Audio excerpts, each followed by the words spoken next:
Empreendedoras e empreendedoras desse Brasil, muito prazer, meu nome é Leonardo, eu sou formado em administração pela PUC, trabalho na Anshan e agora a gente está iniciando mais um episódio do No Máximo 20, então aproveitem, com certeza vai ser mais um papo sensacional para vocês. Fala família do No Máximo 20, prazer estar aqui com vocês hoje. Meu nome é Diego Lopes, faço administração, trabalho na Anshan. Hoje a gente vai ter um encontro aí bem especial, muito feliz. O Léo vai comentar para vocês daqui a pouquinho quem que vai participar conosco, mas com certeza vocês vão ter um conteúdo muito bom para receber aqui hoje. Pessoal, então a gente fez um convite muito especial hoje para a Beatriz Vale. Ela é diretora de negócios na B Vale. Já trabalhou em diversas empresas de marketing, agências de marketing. A gente criou um relacionamento muito importante, muito bom, através da Anshan. Então, a gente não podia deixar de trazê-la aqui para falar um pouco para vocês sobre marketing digital, enfim, tudo que tem a ver com redes sociais, como é que funciona um pouco do trabalho dela, como é que ela iniciou essa carreira de empreendedora. E Bia, logo depois dessa primeira pergunta, já pode apresentar. Mas a primeira pergunta, ela tem muito a ver com uma conversa que a gente já teve. Foi um baita bate-papo. E a pergunta é: como e por que tu começou a empreender? Gurias, eu estou super feliz de estar aqui com vocês. Então, eu sou a Beatriz Vale, eu sou a cabeça à frente da B Vale, que é um hub de comunicação. Comecei esse negócio depois de se enceronear por muitas áreas, muitos segmentos. Eu trabalhei no varejo, eu trabalhei na indústria, que eu amo, eu trabalhei com serviços, e eu me dei conta nessa minha carreira, nessa trajetória toda, que eu não tinha um serviço que atendesse a todas as necessidades que eu tinha enquanto gestora de marketing das empresas onde eu trabalhava. E nem toda a história empreendedora começa lindamente, né? A minha não é diferente. Assim, eu comecei a empreender de fato porque a empresa onde eu trabalhava começou a atrasar salário. Quando dói no bolso, a gente precisa se mexer, precisa fazer alguma coisa. Então, eu tinha já muito relacionamento. Isso é uma das coisas que eu acho que eu tenho, que eu trago da minha família. Assim, eu sou do Alegrete, eu acho que isso faz parte, né? Quem me conhece sabe, eu sempre trago isso quase como uma bandeira. Assim, eu sou muito orgulhosa de ser do interior do estado e de estar aqui em Porto Alegre. Esse relacionamento todo me fez olhar para muita gente, olhar para muitos negócios e perceber que sim, mais gente queria a mesma coisa que eu. E aí, fazendo essas conversas e esses contatos, eu também pude acessar gente que trabalhava em agência e que me me dava alguns caminhos, me dava algumas perspectivas também. Eu disse, olha, eu acho que isso aí é um bom negócio, hein? Eu acho que o pessoal que tem agência está feliz, então vou tentar essa felicidade também. E a Bevale começou antes de ter o nome Bevale. Sim, o meu primeiro projeto enquanto empreendedora eu fechei enquanto eu ainda estava trabalhando lá nessa empresa que atrasava o salário. Eu tinha um apego enorme ao meu sobrenome de empresa, porque eu sempre trabalhei em empresas muito legais. Então, eu era a Bia da Artimed, eu fui a Bia do Simers, eu fui a Bia da Datelli, eu fui a Bia da Artecola, e eu precisava carregar esse sobrenome institucional. Até que num determinado momento eu penso, puxa, esse sobrenome que eu estou usando agora não é um sobrenome que está cabendo em mim. Então, talvez eu tenha que ser o Vale da Bevale, né? Eu tenho que ser o que eu sou de fato. E comecei nessa jornada empreendedora e estou aí já quase fechando 5 anos de empresa, feliz da vida, sempre próximo do pessoal da Anshan e aproveitando o que eu tinha lá também. Se eu puder fazer uma pergunta aqui, Léo, que ela tocou num ponto muito legal, que acho que foi o relacionamento, né? Isso que eu acho que é importantíssimo.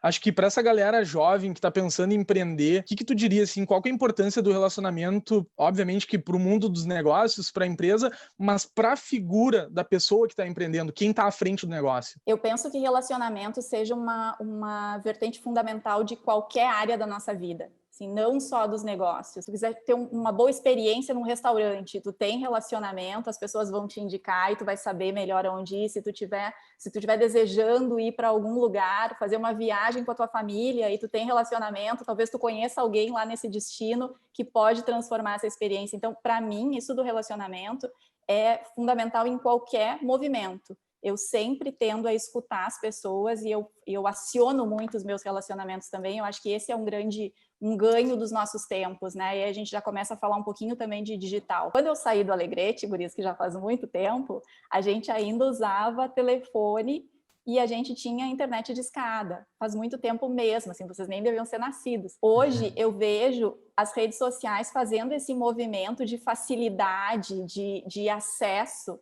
Eu tenho amigos que são pessoas que eu admirava de alguma forma, idolatrava até, e um belo dia eu mandei uma mensagem, eles não me conheciam, eu mandei uma mensagem, e hoje são meus amigos. Então, quando a gente vai para o digital, o relacionamento ganha um outro sentido, mas ele continua sendo uma questão fundamental. A gente consegue, talvez, diminuir algumas jornadas, né? Quando tu está falando de relacionamento face-to-face, que tu precisa estar ali naquela conversa, o que seria de nós num 2020 maluco como foi esse? Né? Assim, tendo o digital, a gente consegue aproximar as pessoas. Eu consigo conversar com a minha mãe lá no Alegrete, que tem 70 e poucos anos, usando as ferramentas que a gente tem aí hoje. Minha mãe sabe usar Facebook melhor que eu, se bobear.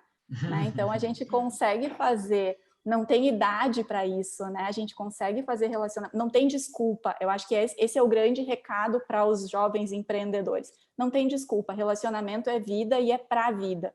E o que a gente tem que fazer, claro, é sempre manter esses relacionamentos da forma mais saudável possível. Né? A gente está num ano que está todo mundo meio bodeado, assim, que está todo mundo ainda tateando para saber o que vai acontecer o ano que vem. Por que não, também nesse momento, a gente se comunicar melhor com as pessoas? Não é só na festa, né? Não é só mandar mensagem de Réveillon. A gente também tem que fazer, quando o bicho pega, a gente também tem que estar perto. Perfeito. Inclusive, Diegão, agora a gente é Leonardo do No Máximo 20, Diego do No Máximo 20. Isso é especial demais, sabe disso.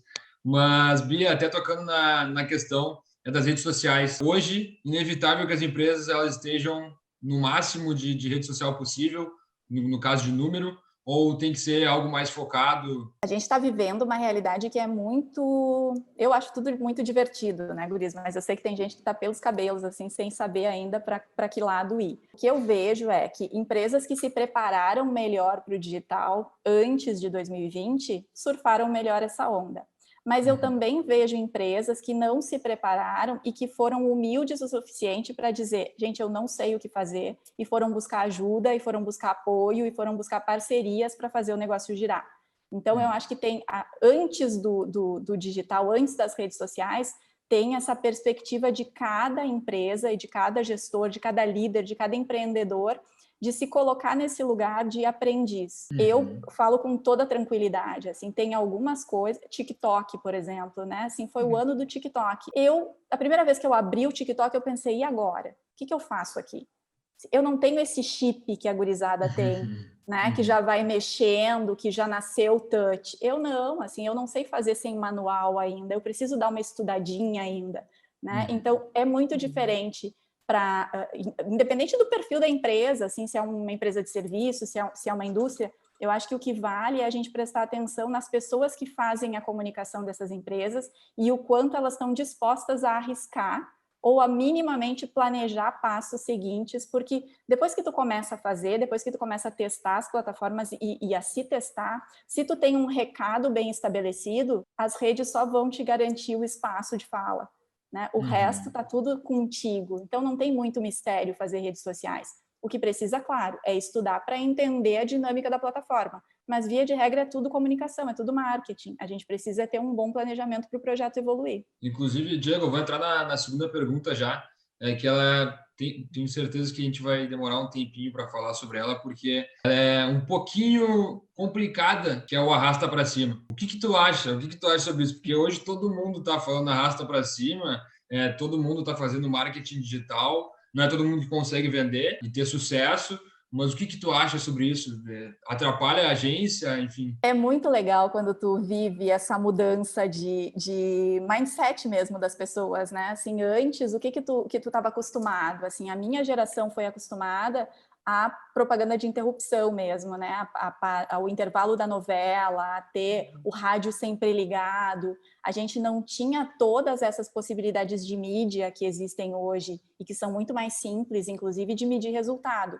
Né? A gente precisava fazer um grande anúncio, a gente ia falar com o jornal, a gente ia falar com a revista. Eu trabalhei na moda quando a internet estava começando e a gente pagava, eu me lembro, era uma exorbitância uma página dupla, numa Vogue, numa revista que é super importante, que é uma plataforma extraordinária, e eu não tiro mérito de nenhuma delas, inclusive eu amo as que conseguiram se transportar para o digital com a mesma qualidade que tinham no impresso, mas era um jeito de fazer comunicação diferente, era mais intrusivo, mais invasivo. Hoje, a gente tem que convidar para o baile, né? A gente não pode simplesmente dizer arrasta para cima porque eu quero que tu arraste para cima, né? E eu vejo gente que ainda não tem os 10 mil seguidores para conseguir arrastar para cima, fazendo coisas incríveis e muito mais convidativas do que tu contratar uma celebridade para te mandar fazer um movimento que talvez tu nem saiba muito bem o que vai acontecer depois. Então, eu bato muito nessa tecla do quanto é importante tu saber contar uma boa história para o teu público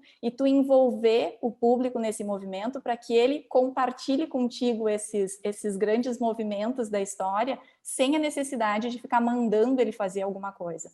Tu vai fazendo ele participar do jogo, né? Que é muito mais divertido do que tu simplesmente dizer vai lá agora e mata o goleiro. Não é isso que eu quero fazer. Talvez eu queira dar um showzinho aqui, talvez eu queira fazer alguma coisa, talvez eu queira conversar com meu amigo ali na beira do campo. Tem um monte de coisas que podem ser feitas que não necessariamente precisam ser empacotadas dentro do que as ferramentas nos oferecem.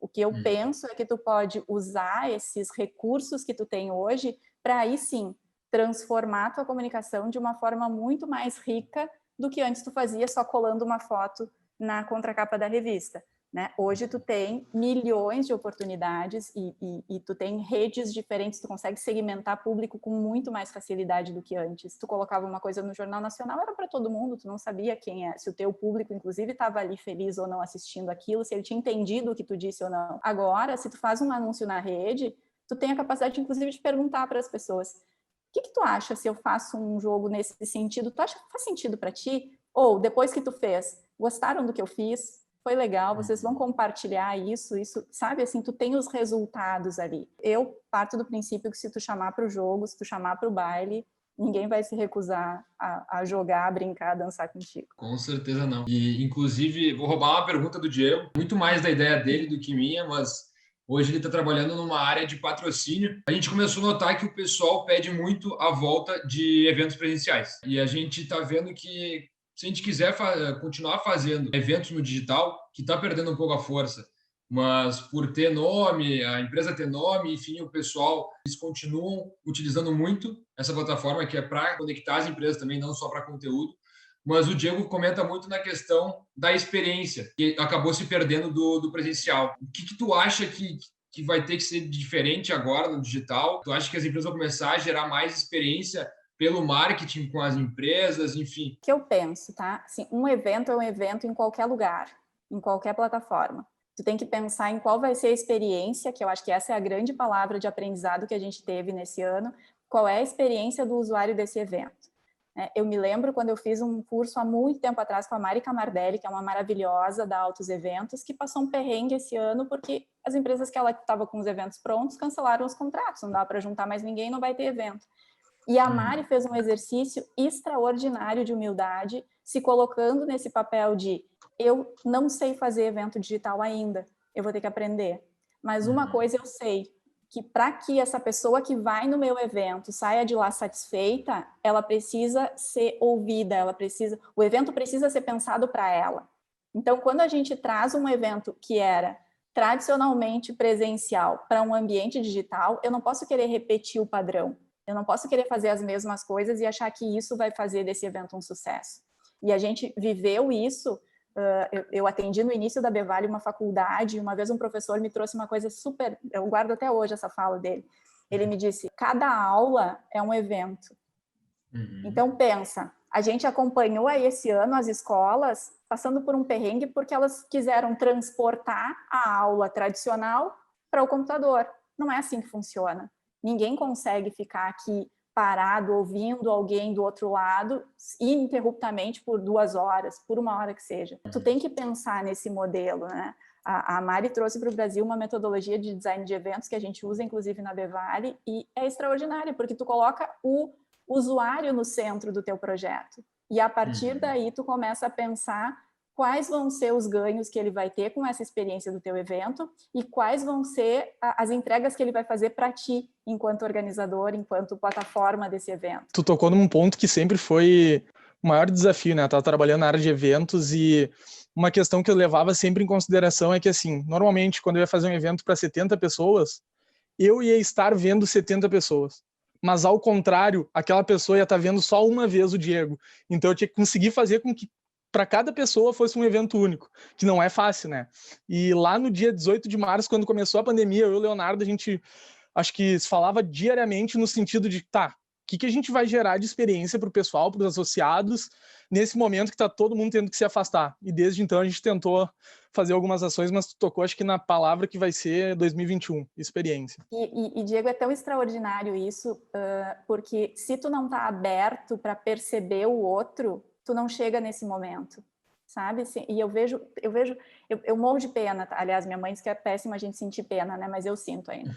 Puxa, às vezes são oportunidades incríveis, né? De relacionamento, de troca, de busca, inclusive, assim, de abrir novos caminhos para buscar coisas que não estão ali naquele momento, mas que tu abre uma porta e pode trazer um pós-evento super legal. E isso não está sendo aproveitado por quê? Porque tu está tão preocupado com quem está ali, com o palestrante, sabe, que tu esquece do usuário. Então, quando tu inverte a lógica, é óbvio que tu vai te preocupar com o palestrante, ele também é um usuário do teu evento, mas tu vai fazer com que o teu olho, ele vá permeando todos esses olhares. E a partir daí tu é um cara interessante nesse momento da vida de cada um.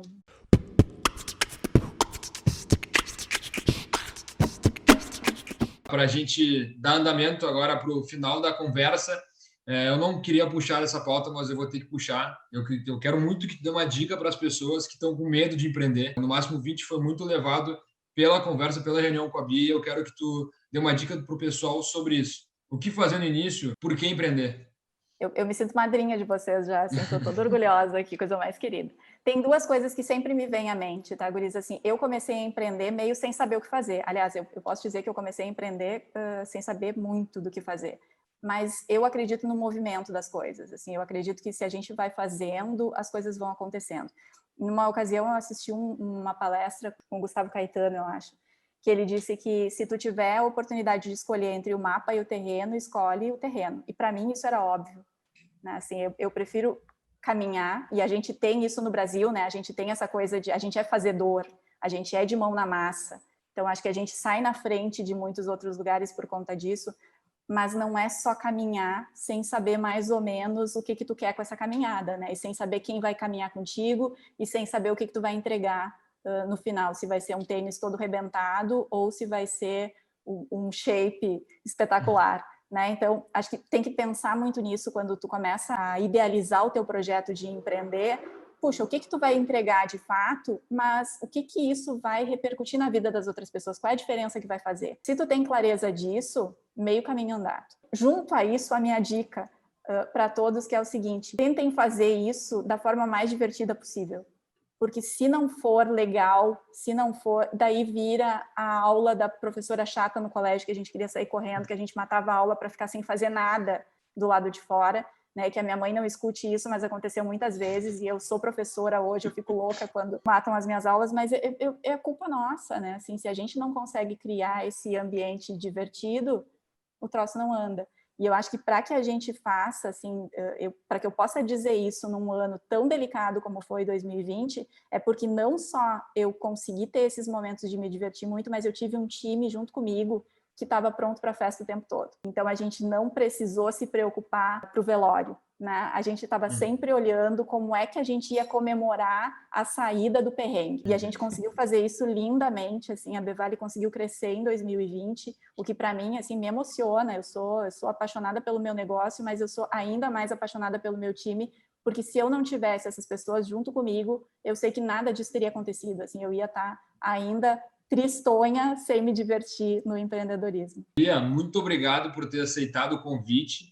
Infelizmente, o tempo está acabando, a gente tem o desafio de, no máximo, 20 minutos entregar o conteúdo, mas muito obrigado de verdade. Com certeza é uma referência para a gente, pode ter certeza, até já comentei sobre essa questão do início do podcast, Tu ajudou muito, vai continuar ajudando, a gente vai te chamar de novo. Por favor, conta com a gente também aqui, que com certeza tu é a madrinha do No Máximo 20. Esse foi mais um encontro. Bia, muito obrigado por ter participado e com certeza tu ajudou muito nesse pontapé inicial e tenho certeza que a gente ainda tem muitos projetos para desenvolver juntos.